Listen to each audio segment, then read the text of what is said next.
So guys, good day at welcome po sa Pasyal Tayo. Today, we will go around Siargao to experience everything in this beautiful island. So, come with me and let's go! Ito ang isla ng Siargao. Isang isla sa Mindanao na mayroong layong 176 na kilometro timog silangan ng Tacloban. May laki lamang ito na 437 kilometro. Kilala ang islang ito dahil ito ay tinaguriang surfing capital ng Pilipinas at sinasabing best island in Asia noong taong 2021 ayon sa Condé Nast Travelers Readers Awards. Ito ay dahil sa ganda ng mga beaches sa paligid nito at malagong marine life. Ang pangalang Siargao ay hango sa salitang Bisaya na Siargao o Salyargao, isang uri ng mangrove o bakawan na matatagpuan dito sa isla. May 9 na munisipalidad ang Siargao. Ito ang Burgos, Dapa, Del Carmen, General Luna, San Benito, Pilar, San Isidro, Santa Monica at ang Socorro. Sa ating pag-iikot sa Siargao, mapapansin natin na may ilan pa ring lugar dito na matahimik kagaya ng lugar dito karatig sa General Luna na presko ang hangin, maraming mga puno at relaxing na atmosphere. Pati ang ilang hayop nga dito ay nakakawala na lamang. Sa ilang minuto natin pag-iikot ay narating natin ang sikat na Katangnan Bridge o mas kilala sa Afam Bridge. So ito yung sikat na tinatawag na Afam Bridge. Dito yung tuwing hapon maraming mga nagpupuntang foreigner and at the same time locals. Yung sinasabi lang dito daw sila nakakahanap ng kanilang mga forever. So maaga pa lang and mamaya babalik tayo dito at titingnan natin kung ano o gaano karami ang tao dito mamaya sa Afam Bridge. Dito yan sa Siargao.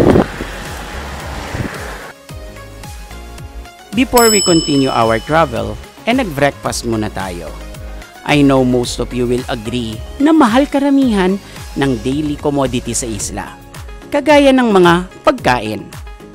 But kagaya nito, sa ilang mga streets around General Luna area ay may mga karinderya pa rin at ilang kainan na mayroong masarap at very affordable na pagkain.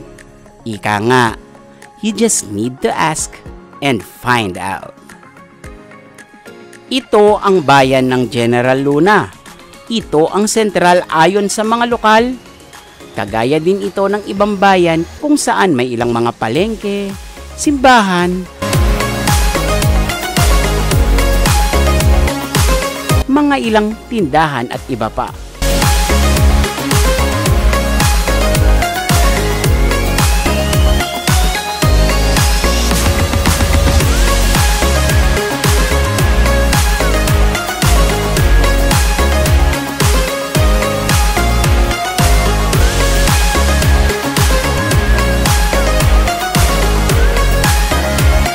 Ito din ang daanan papuntang Tourism Road kung tawagin dahil nandito ang karamihan sa mga hotels, bars, mga kainan, souvenir shops at iba pa.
ilang specialty shops din dito. Kagaya nitong Sacred Space na nagtitinda ng ilang mga quartz at crystals.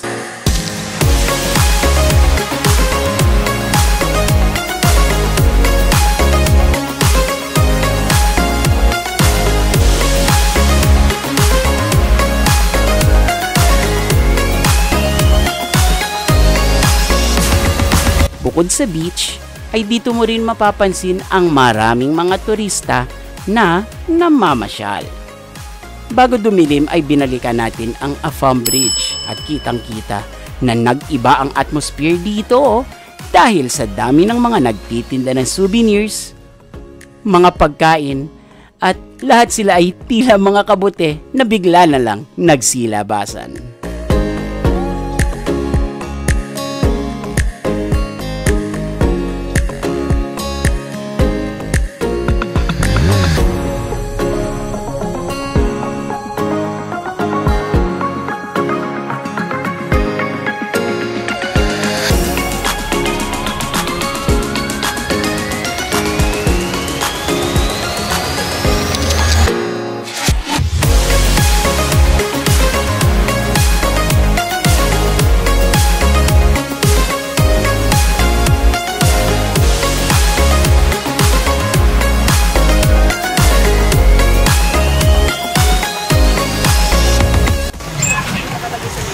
So, welcome to the famous Siargao's Afam Bridge. So, ito yung bridge na pinupuntahan ng maraming mga foreigners or colloquially known as Afam.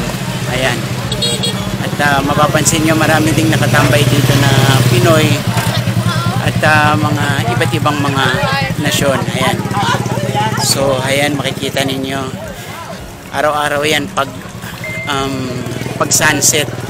Dito madalas tumatambay itong mga tao dito sa Siargao's famous Afam Beach. Siargao's famous Afam Bridge. So ayan sila mga Afam. Ako naman is Spam.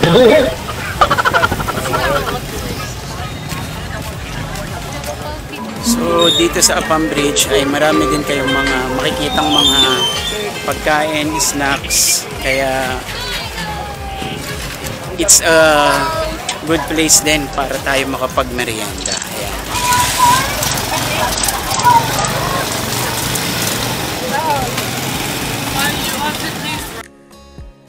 Pagbalik naman natin sa Tourism Road ay nag-iba na rin ang atmosphere dito dahil ang kaninang tahimik na daanan, maaliwalas, ay naging maingay at makulay sa dami ng mga ilaw sa paligid.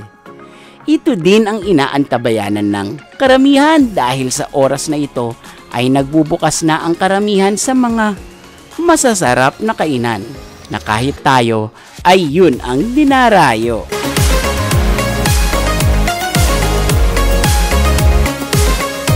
Kung medyo nagsawa naman kayo sa Siargao at gusto nyong pumunta sa ibang karatig lugar ay po pwede rin.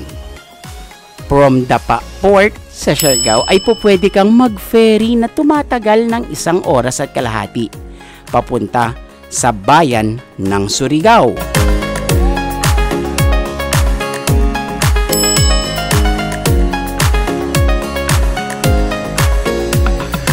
Dito kung sawa ka na sa island life ay ma-enjoy mo dahil urban ang bayan na ito. Guys, tip ko rin ha, kung medyo mahal ang airfare to Siargao Airport ay po pwede ka ring lumipad to Butuan and then take a bus to Surigao City. Then, ride a ferry to Siargao. Yes, it's a long travel but malaki ang matitipid mo dito. But, if you're looking for hassle-free travel to Siargao, mag-intay na lang kayo ng mga promos at marami naman yan. So ano guys, maikli lang ito ha, pero at least you learned about this island from me.